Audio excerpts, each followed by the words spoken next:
Good day! Ating ngayon kita yan na di hapalo napagasolina ngayon kita kay makatugod na ngayon na marabot yan na kay may da nakikialayon na aton mga kasangkayan. So tara, let's go. Wadi na kita didi ngayon hamay ano ba din Sabang. So adi na kita didi may ligid dagat didi may Chinese man Chinese temple.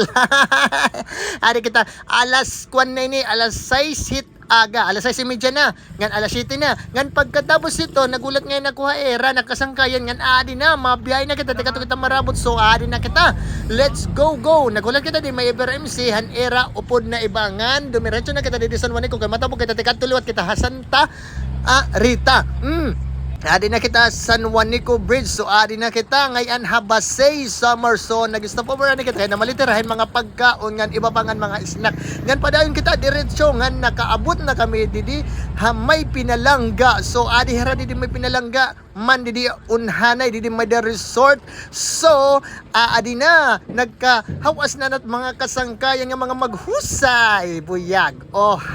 Ngan pagkatapos ito nga madulong ko hera umuliliwat ako ngan pag-uli ko humapit kita dito ha may basay dito ha may tulay kay pumalit kitahin mosag tag 250 an kilo ngan panguli na kita ngan nakaabot na ako didi sa San Juanico Bridge ngan diretso na ini pagkatuha balay pagkatuha Palo Leyte. So mga kasangkayan kung karuyag niyo makialayon ha akon i-chat la ako o message la waray problema basta mga sangkay mag-upay. Let's go